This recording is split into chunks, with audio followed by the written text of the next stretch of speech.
Let's pray to Him. Heavenly Father, we thank you for this Lord's Day. Thank you for each of these that have gathered here tonight, assembled together to worship you in spirit and truth. Lord, I pray, God, that you bless our brother tonight, Lord, that you use him as he preaches. And God, I pray that you help us to hear from you tonight. Not only to hear, but to apply what you have for us. Lord, I ask that you just help us now. In Jesus' name. Amen. Amen. Be seated. Good to see each of you tonight. You are excited to be here on the Lord's Day. It sounds like it may be a little rainy tonight. That's all right. It's dry in here. So thank the Lord for that. Just a few announcements from reminders from this morning. Our preacher of the week is Brother Marvin Carson, evangelist out of Grace Baptist in Bowling Green. Pray for Brother Carson.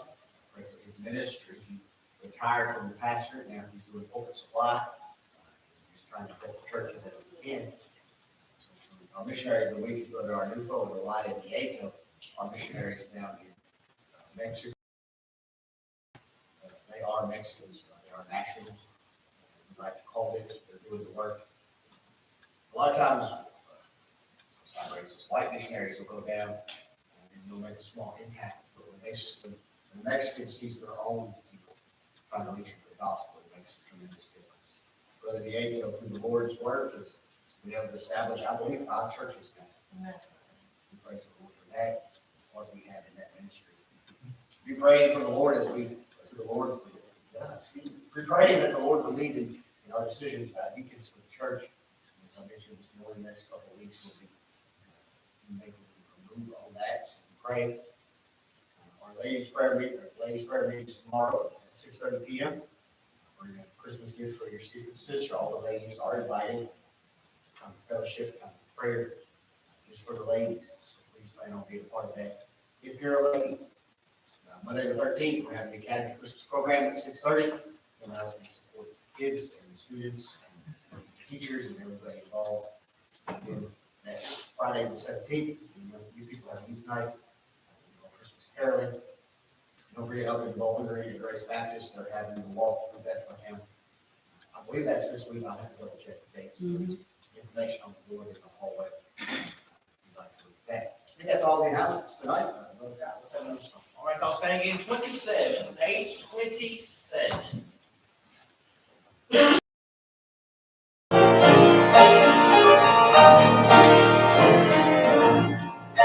On a hill far away stood an old rugged cross, the emblem of suffering and shame.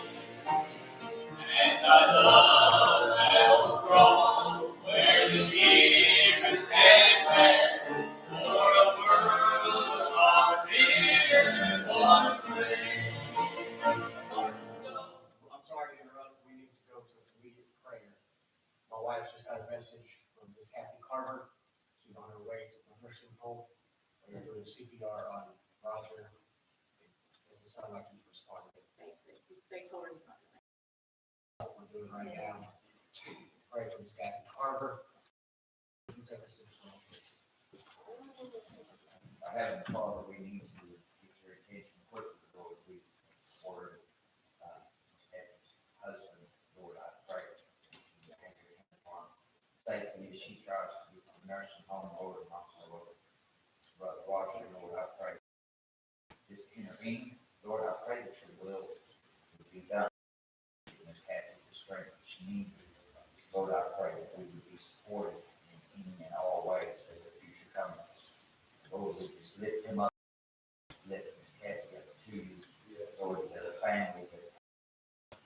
God, we don't know the outcome, we don't know your plans, but Lord, we know that in your hand all things are working. So Lord, we just lift this up to worship her.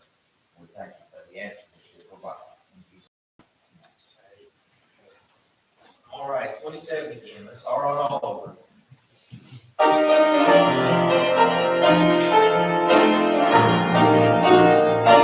On a hill far away stood an old rugged cross, the emblem of suffering and shame. And I love that old cross, where the dearest and best, for a world of lost sinners was slain. So I'll cherish the old rugged cross, till my trophies at last I lay down. I will cling to your rugged cross, and exchange it someday for a crown.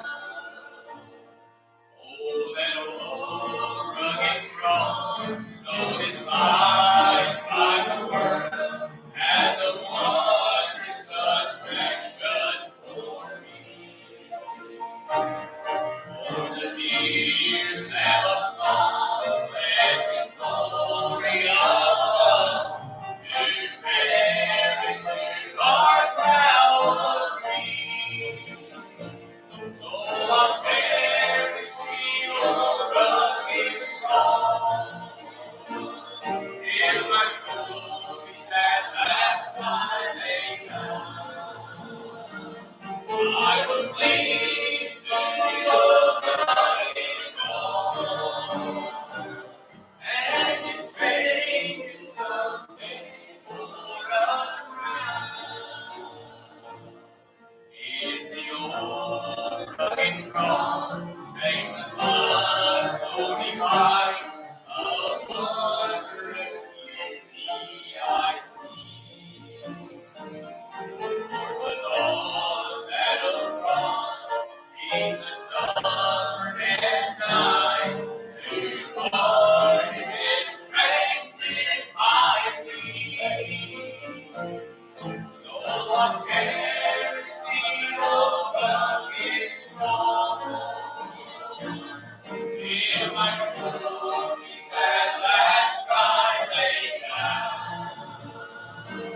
I will cling to the old rugged cross, and exchange it someday for a crown.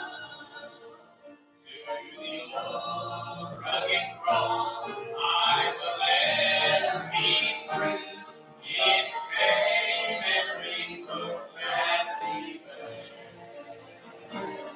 Then you'll call me someday to my home far away, where His glory forever I'll share. So I'll cherish the old rugged cross, till my trophies at last I lay down. I will cling to the old rugged cross, and exchange it someday for a crown. Y'all may be seated. It's time to have our ushers come forward to take up the evening offering. Ms. Catherine, the prayers. From the right. The ushers from the right.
All right, 356. Let's all stand again. Check it out.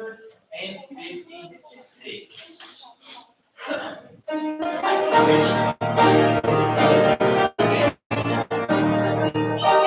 I must tell Jesus all my trials.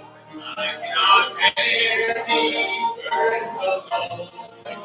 In my distress, God will help me. He ever loves and cares for his own. I must tell Jesus, I must tell Jesus, I cannot bear my burdens alone. I must tell Jesus, I must tell Jesus, Jesus can help me, Jesus alone. I must tell Jesus all my troubles. He is the light of passionate friend. If I would ask him, he will defend. And of my troubles, easy and near. I must tell Jesus, I must tell Jesus, I cannot bear my burden alone. I must tell Jesus, I must tell Jesus, Jesus can help me, Jesus alone. If we may try, I need a great Savior who can help my broken I must tell Jesus, I must tell Jesus, King of my cares and sorrows and fears. I must tell Jesus, I must tell Jesus, I will not bear my burdens alone. I must tell Jesus, I must tell Jesus, Jesus can help me, Jesus alone. Around the world to be full of mercy. How my heart is touching the sin. I must tell Jesus, and He will help me. Over the world of victory to gain. I must tell Jesus, I must tell Jesus, I cannot bear my burdens alone. I must tell Jesus, I must tell Jesus, Jesus can help me, Jesus alone.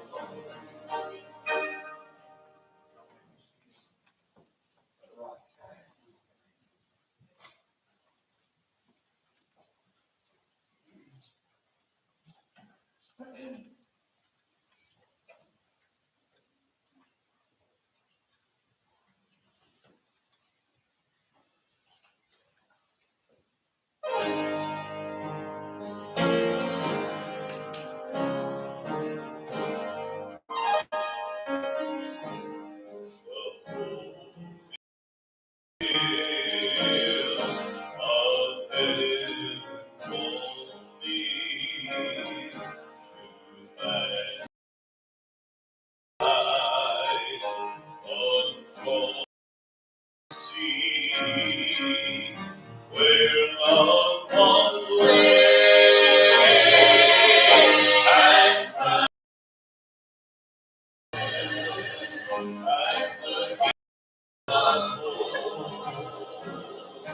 and calling me. This house is the great love, bonds of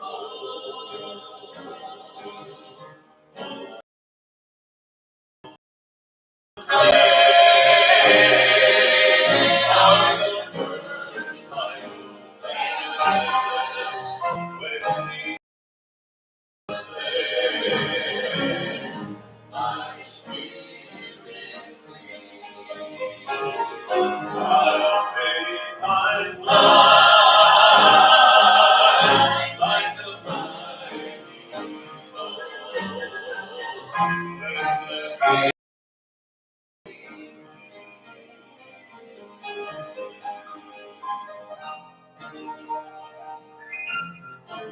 I see loved ones over yonder.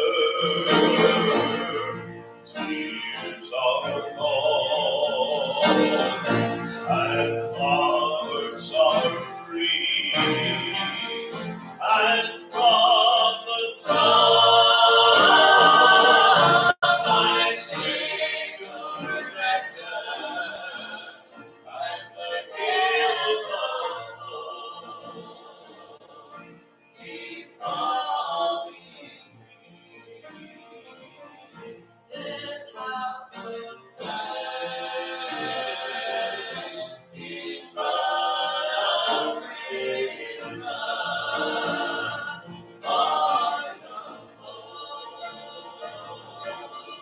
hold my soul. But the doors of pain are the first wide open. When the my spirit free, I'll take my flight like the mighty eagle. When the hills of hope start calling me, I'll take my flight like the mighty eagle. When the hills of hope start calling me, calling me.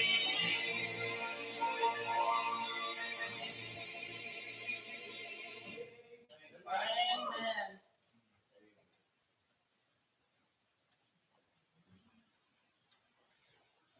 Sitting there, I was thinking about this cat.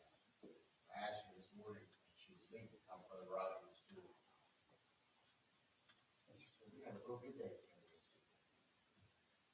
was calm, and we were talking, no circumstances, she's been having some mental clarity issues, and not giving us a good day. Boy, that's just our God. It's just our God. We're delighted tonight. That Brother Stevens and his family with us. You pray for his family, they're under the weather. They had COVID and stuff, nothing serious. Praise the Lord, it's nothing serious.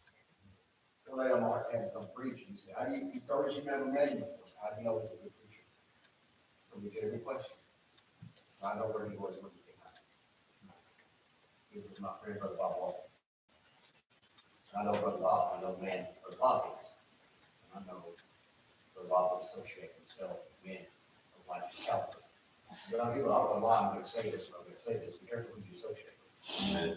Help you? It'll hurt you. Yeah. But here you come preach because of the Lord's given you. You just preach to us. God makes no mistakes. He brought you this way for a reason.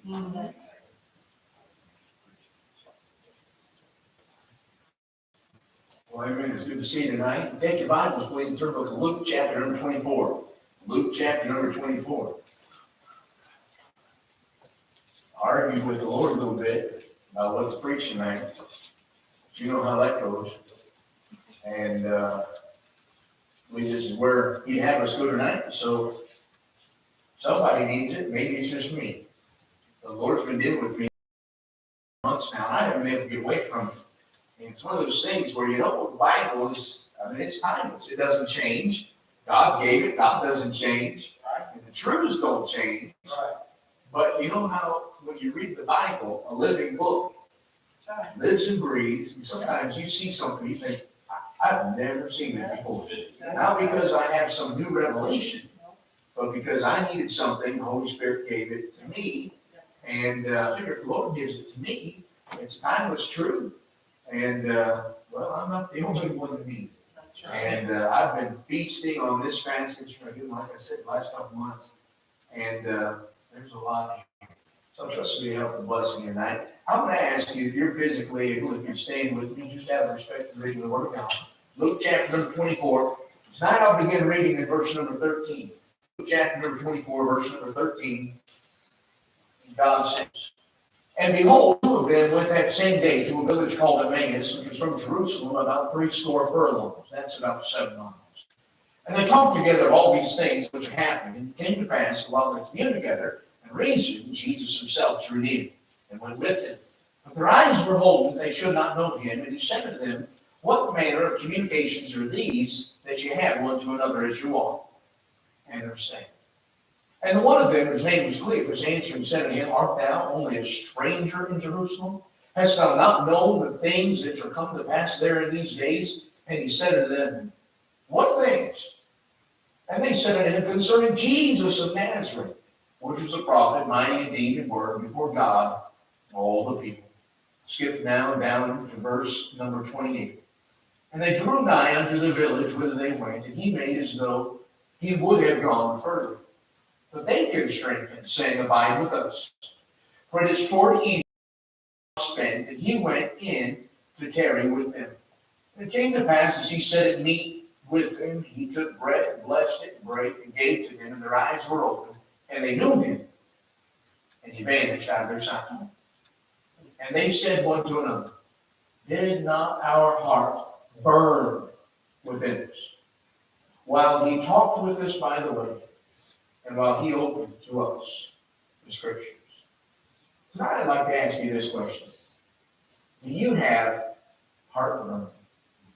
Would you pray with me? My Father, I thank you for the privilege to open the Word of God.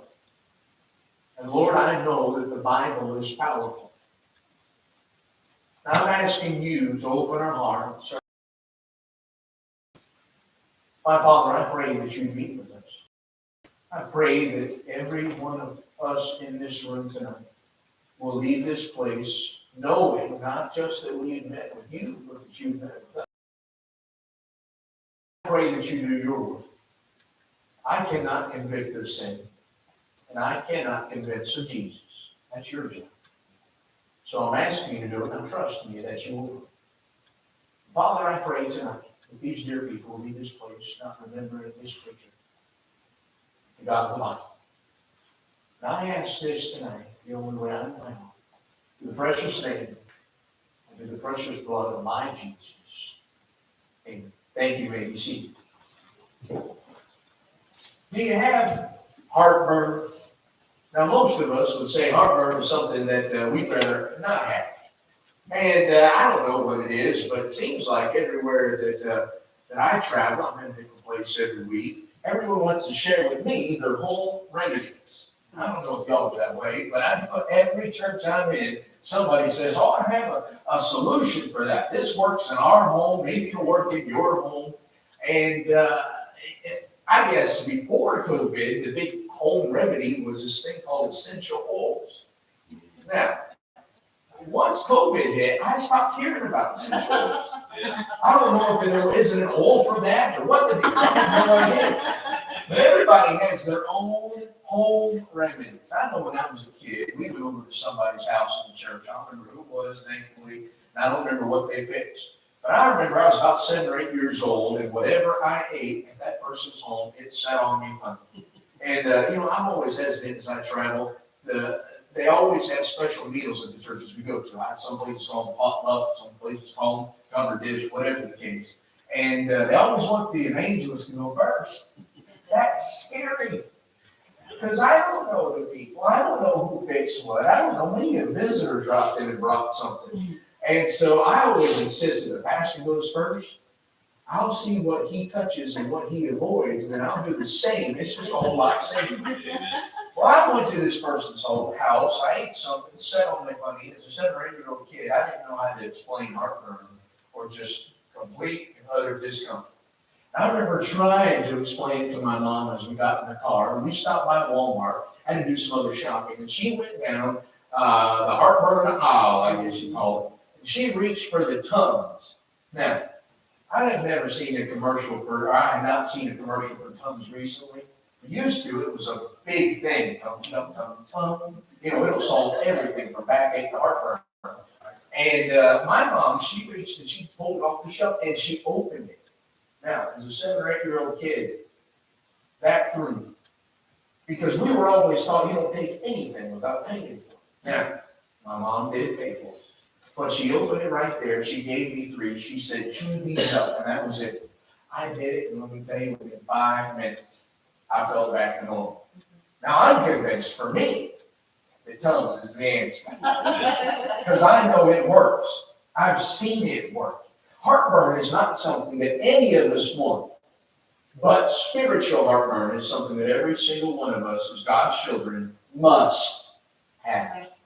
There are an awful lot of churches where God's not present anymore. There are an awful lot of Christians who haven't heard from God in years. And that's not God's fault. God says, seek me, you'll find me when you search for me with all your heart. God is not hiding. We've hidden him. And in this passage, you read the last verse that we read tonight, verse number 32. And you read about 2 men. And they refer to their heartburn or the burning of their inner souls in past tense. They say, did not our heart burn within us while he talked with us, by the way, while he opened to us the scriptures? In other words, when we were walking with Jesus, our hearts were warmed, our hearts were set on fire. But now, he's gone. And the burning of their hearts are gone with him. What happened?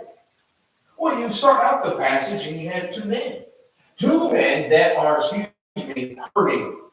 2 men that are overwhelmed with everything that they've just been through in Jerusalem. And they're walking from Jerusalem to a city called Emmaus. It's about a 7-mile stretch. And as they're walking, they're talking about all the things that have just happened in Jerusalem. Now, this is the 3rd day, they will say, since these things will come to pass. In other words, this is the day Jesus has risen from the grave. But they have not seen him. You meet 2 disciples on the road. We don't know the name of one. The other's name is Cleopas. A lot of people read this passage and they'll begin to throw up error codes and say, wait a minute, Cleopas, a disciple, he's not one of the 12. Just because he's not one of the 12 doesn't mean he wasn't a disciple. You have many disciples that would follow Jesus. Some for certain times they would leave and then come back. Some that would have other responsibilities. It simply means they were not one of the 12 specific that we read about in other passages. But Cleopas and this man would have followed Jesus at least for some time. And we read further down in the passage that these 2 men actually would have been in the upper room after Jesus has died. So these 2 men have some close fellowship relationship with Jesus, at least to some point degree. In this passage, you read in verse number 14, and they talked together all these things which had happened, and it came to pass that while they communed together and reasoned, Jesus himself drew near and went with them. But their eyes were holden that they should not know him. Now, I've been asked a lot of questions about that verse, and I do not have the answer for that verse. I do not know why Jesus would walk in their midst and not reveal himself to them. I want to say, come on, Jesus. Don't you know they're hurting? Don't you know all that they've been through? Don't you know that they were not at the tomb? They did not see the angels. They're hurting. They're talking about everything that you've done and everything that you've not done. Why don't you just reveal yourself to them? I mean, you revealed yourself to Mary. Why couldn't you do it to them? I don't know. But oftentimes I wonder if the Lord's looking for us to seek him so he can reveal himself to us. If you go further down in the passage in verse number 17, and he said unto them, what manner of communications are these that you have one to another as you walk? In other words, what are you talking about? Now that's where I have a question. Because I think, wait a minute, this is Jesus. He is part of the Trinity. He is God. He is the Son of God. I know it's true. The Bible says it, but I can't explain it. If he is God, then he knows what they've been talking about. then why in the world would he ask? I mean, isn't that a legitimate question? If he knows, then why does he look at them and say, what's you talking about? He just heard everything that they've been saying. He knows their innermost groanings. Then why does he ask? And then why does he go further and say this? And are sad. I think because Jesus is looking for them, number one, to open their hearts. We have a lot of people that talk about serving God that are not willing to open their hearts to God. In other words, yes, I'm a Christian. Yes, I try to do what's right. But, God takes care of everything else. I just kind of do what I'm supposed to do. You cannot walk with God until you are willing to open your heart to God. Does God know that they are sad? Yes. But he's looking for them to tell him. Let's put it this way.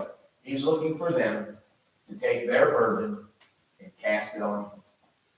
If you can live the Christian life without Christ, you will. But that's not the way he designed the Christian life. He designed the Christian life to be a life of victory, peace, and joy.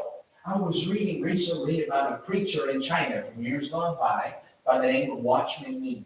Watchman Nee had gone to someone's house in the church, and he was sitting there with them. They were getting ready for the meal, and as they were there, the man began to pray over the meal, and as he did, he prayed for peace, and he prayed for joy, and he prayed for all of the, let's put it this way, all of the attributes of God.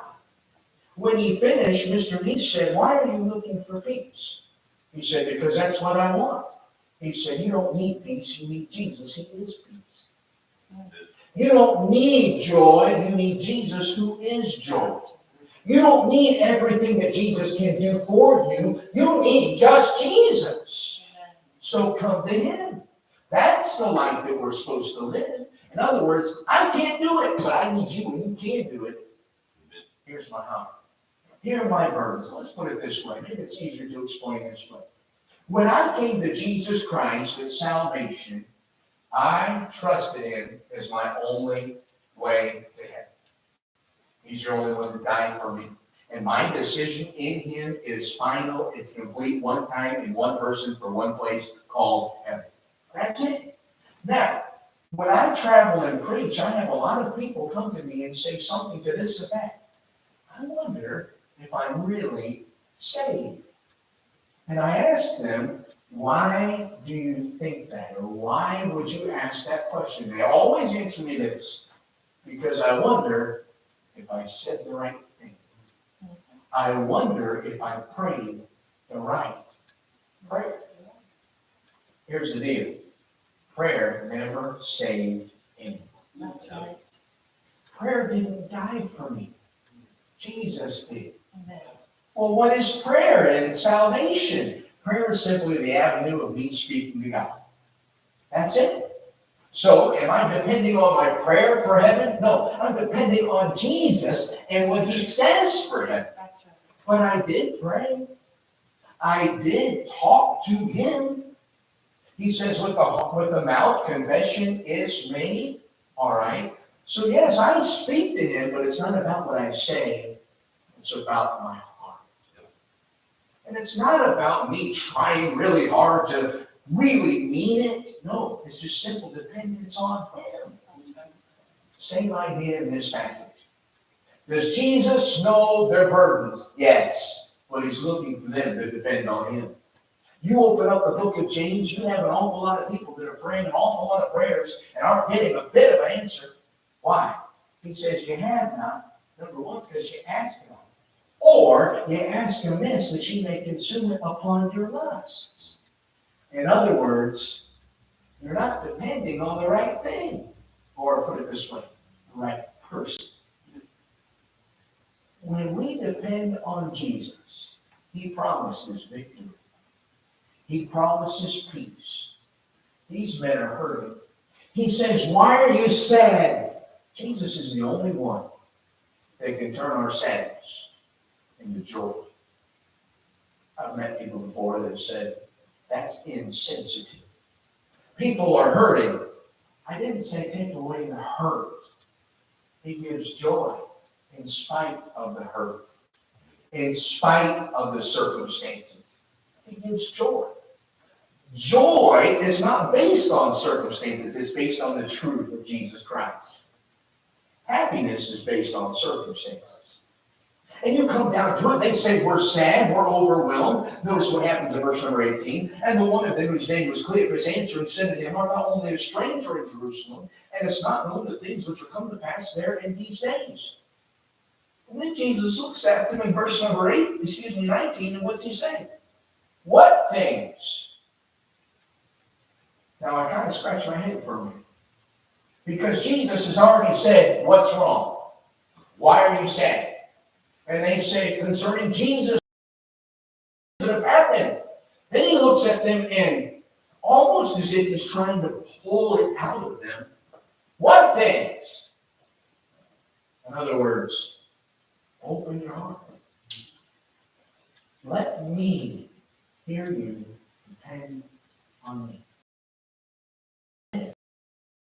Verse number 19. And they said to him concerning Jesus of Nazareth, which was a prophet, mighty in deed and word before God of all people. Now the chief priests and our rulers delivered him to be condemned to death and have crucified him. You hear the pain, the sorrow in their voice. He finally gets them to open up. And they do. Concerning Jesus, he was the one who was a prophet. He did great and mighty works. Wow, look at all that Jesus has done. And he's dead and gone. In other words, and we're left here to deal with it. Notice what else he says in verse number 21. This is really revealing about them. But we trusted that it had been he which should have redeemed Israel. In other words, they're looking at the one that just died. And they said, he didn't do what we thought he should do. Isn't that where we are in life? Well, I was looking at what he should do, and he didn't do it, so I'm just going to get. Or, honestly, as good Christians, we don't think about it that way. We just get mad at the circumstances. But God allows things into our life. Nothing happens without his knowing about it beforehand. That's We're getting mad at a holy God who already knew. He says, stop. They're upset here. We trusted that he should have redeemed us from Israel from Rome. That's in essence what they're saying. In other words, they were looking for the Messiah to set them free from the bondage of Rome, and now they're coming and saying, he didn't do it. Sometimes we think Jesus is almost like a genie in a bottle. And we want him to do exactly what we wish for. And when he does it, we put him back in the bottle and shove him back in the closet until we're desperate for him again. That's not the Jesus of the Bible. He says, I'm the same yesterday, today, and forever. Why? Because we need him yesterday, today, and forever. And we need an unchanging God, and that's what he is. And in the passage, they said, we wanted him to do this, and he didn't. That's why we're sad. Look, listen to what they say, verse number 22. Yea, and certain women also of our company made us astonished, which were early at the sepulchre. I don't know if you can hear it in the voice, but it almost sounds to me like now they're starting to be sarcastic. In other words, we were looking for Jesus to do this. He didn't do this. This is the third day since he was dead, and we are overwhelmed. And to make matters worse, the wedding, you know how they can be sometimes. They went to the sepulchre, and you know what they saw? An angel. By the way, seeing an angel at this point in time was unusual. Yeah. I mean, it seems like some of the last people that we read about seeing angels would be the shepherds, 33 and a half years earlier. Mary, she probably wouldn't have told a whole lot of people that she saw an angel. Zechariah at the temple. Before that, there's a large period of time that's silent. Angels were not heard of, so when these guys say, the women said they saw an angel, it's almost like, to make things worse. And then notice what it says. And certain of them which were with us went to the sepulchre. Did you get that?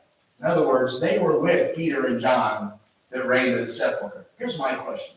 Why didn't some more of them run to the sepulchre? That's another message, but it's interesting. And found it even so as the women had said, but him they saw not. Then notice what Jesus says. And he said to them, "Oh, fools! Ouch! Jesus, don't you know that they're hurting? Don't you know that they were looking for you to deliver them from Rome and you didn't? Don't call them a fool." Jesus goes further. He doesn't stop there. He says, "O fools, and slow of heart to believe all that the prophets have spoken." Here's what he said. I told you what would happen. You didn't go back to the Word of God. I told you that I would die and rise again. Yeah, the Old Testament. Well, actually, that's what he's referring to by. In other words, they had all the prophecy they needed, and they skipped it. They were not looking for prophecy to be fulfilled. They were looking for them to be delivered from Rome, and God didn't do it. You say, what's the point? The point is, if we want to walk with Him, and we want Him to walk with us, number one, you have to open your heart. Number two, you have to tune your heart to what He says. The piano, when it's in tune, the piano is out of tune. No matter if you have the most amazing pianist in the world at it, it's still going to sound horrible. That's right. Say, what's the point? The point is, God told us in the Word of God how to live. He told us the outcome. He told us how to live right now in victory. He told us everything that we needed in this book. And if we want to walk with Him, we're going to have to open our hearts to Him and tune our hearts. Not just say, well, that doesn't fit. Here's the big thing right now. It doesn't fit culture. It never did. Well, that doesn't make everyone happy. It never did. By the way, if you have a Bible preaching church where everybody's happy, you probably don't have a Bible preaching church. That's right. I was preaching for a pastor recently, and he said, "Brother, it just seems like the devil's fighting on every side. I'd be afraid if the devil wasn't fighting. That would mean he's happy with what's going on." That's right. So I'm kind of happy the devil's fighting because I can see God who says He's greater than he that is in the world. Go back to Bible truth. I've met people before say, well, that's Old Testament. But that meant God had to preserve it longer than the New. So it's important too. I met someone recently that said, well, Old Testament means I can't eat bacon. Okay. If you really want to take the Bible out of context. Yeah. But that's not the point of not eating bacon in the Old Testament. The point in the Old Testament of not eating bacon was to be different from the world. And that principle still applies. We need to be different from the world. That's right. And the Bible didn't mean that for today. It's Bible that lives and breathes, and God preserved it. Exactly right. I was preaching for a pastor recently in Illinois. He said, "Preacher, you wouldn't believe what I'm dealing with." I said, "Well, you want to talk on here?" He said, "Preacher, I had a deacon miss church a few Sundays ago." Now, I was trying to be kind. And I said, "Oh, was he sick?" He said, "No, brother. He and his wife were gone. Couldn't figure out why. And on Monday morning, I started hearing the buzz around the church property and people talking.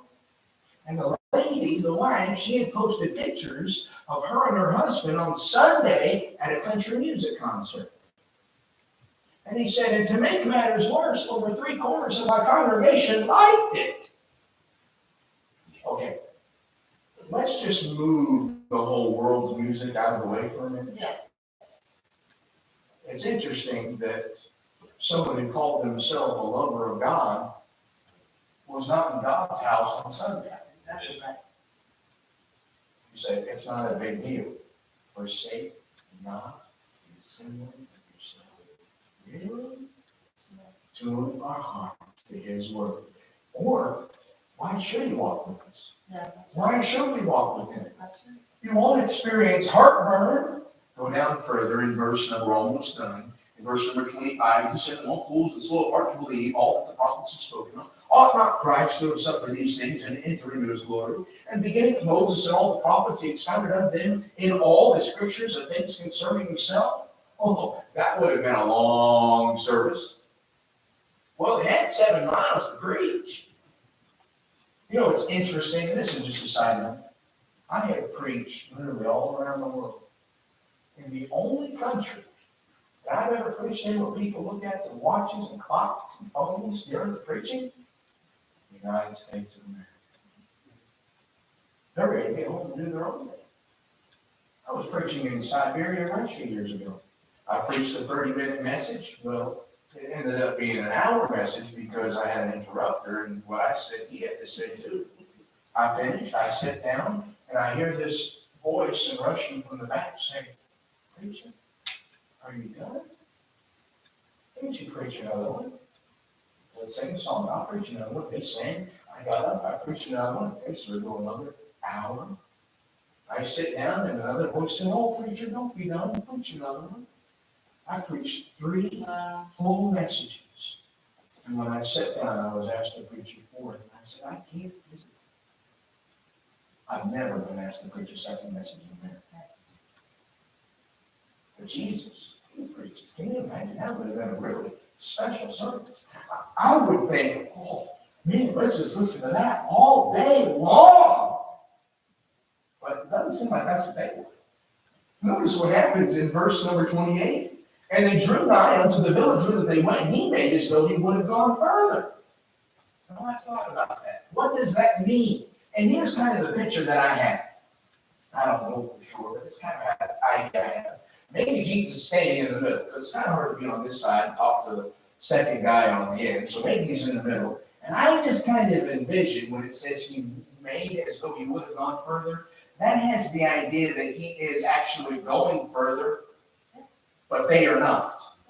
So I have the idea that Jesus is way over here, and he's still talking, expounding unto them the scriptures. And they're back here. And I'm looking down the road. Hey, man, there's an Airbnb. I think we should stop. You ready to stop? I'm gonna stop.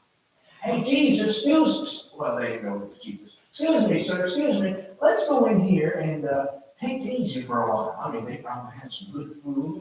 They probably had a place to rest. Let's go to the inn and take it easy. Come on. Yes, Jesus went with them, but he did not stay. You say, what's your point? The point is, Jesus wanted to keep going. Here's my question. How far could they have gone? I mean, in the Old Testament, you read about a man named Enoch. And Enoch walked with God, and God walked with Enoch. And one day, I just had this idea that maybe God looked at Enoch. He said, "Enoch, you're closer to my house than yours. Why don't you just come home with me?" Well, not these two. They're ready to be comfortable for a while. You know, that sounds a lot like a lot of churches I've been in. Maybe you have too. Churches where people are comfortable. You know, church was not designed to be comfortable. Church was designed to be uncomfortable. To get my heart stepped on. So that I get back to following Jesus.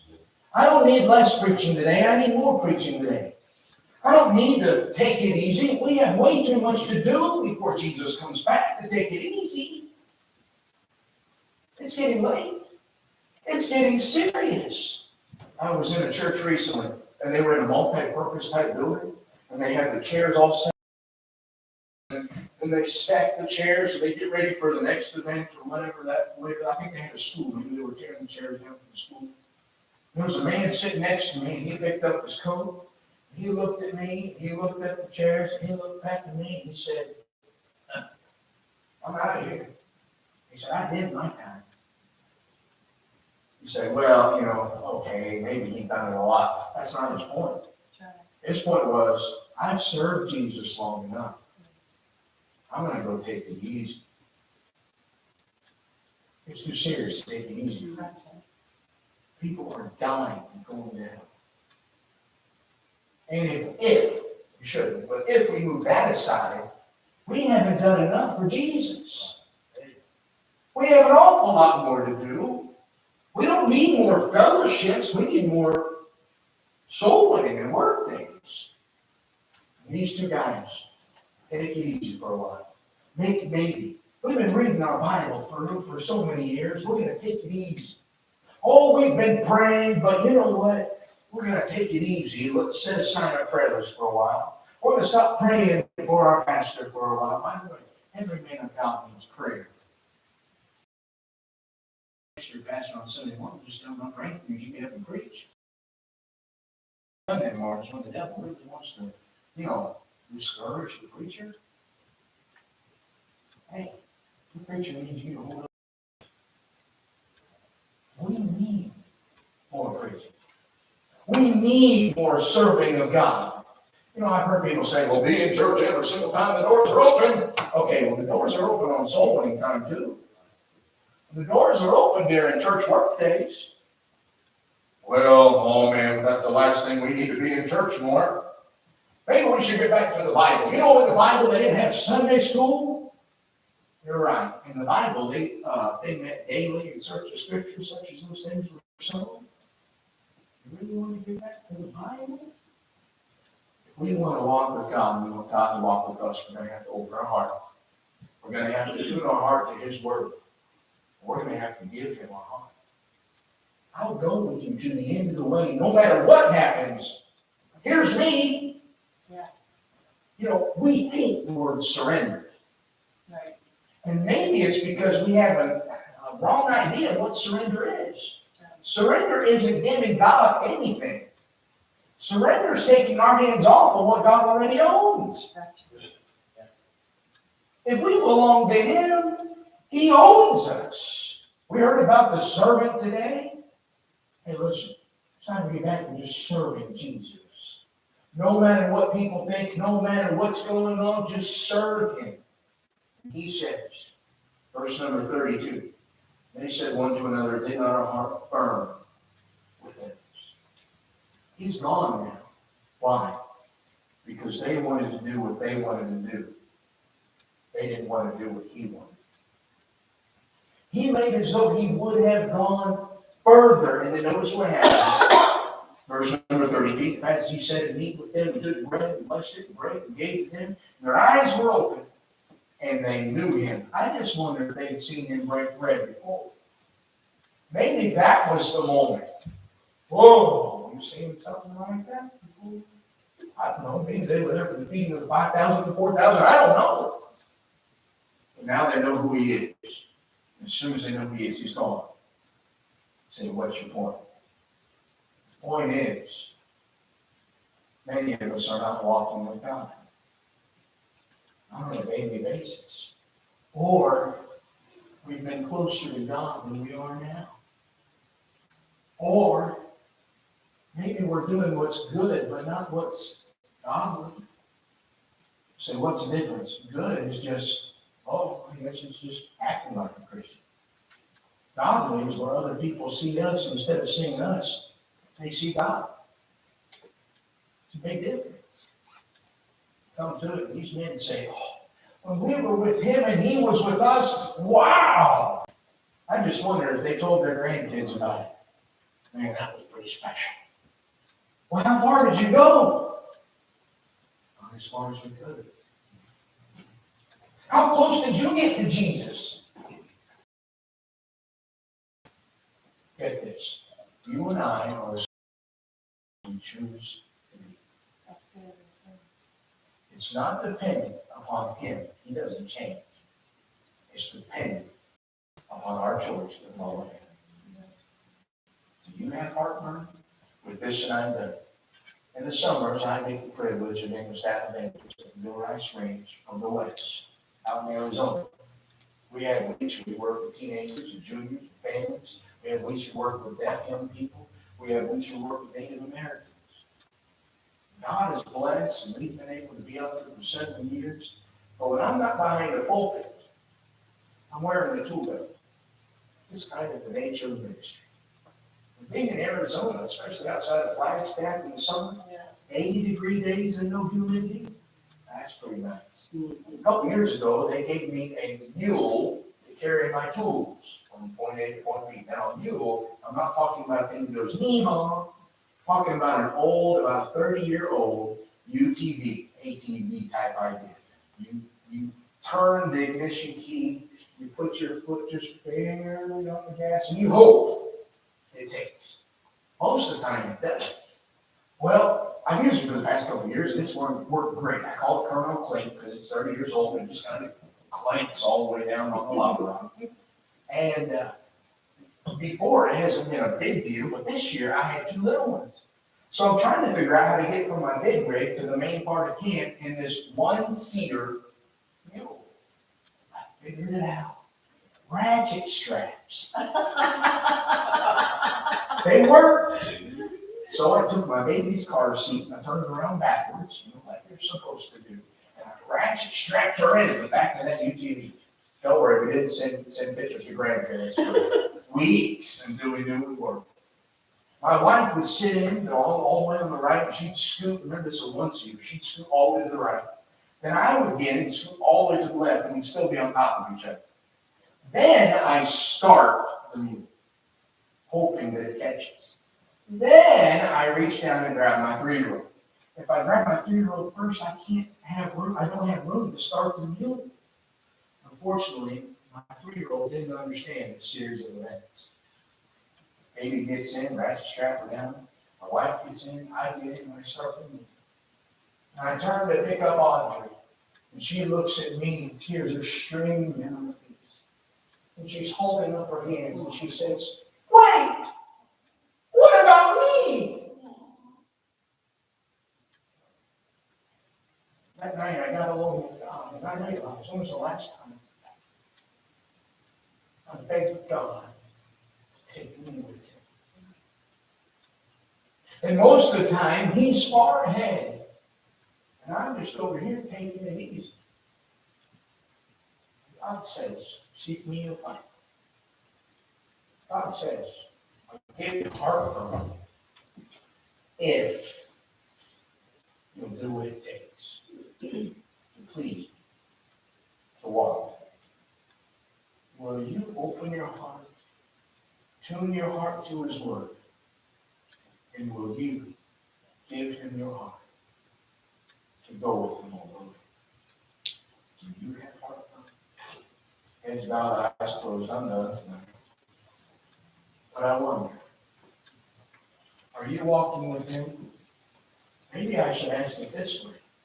Is he walking with you? You can go as far as you want to with Jesus. It's not dependent upon him. He doesn't change. It's dependent upon you. Have you been closer to the Lord than you are right now? Do you need to be closer than you are right now?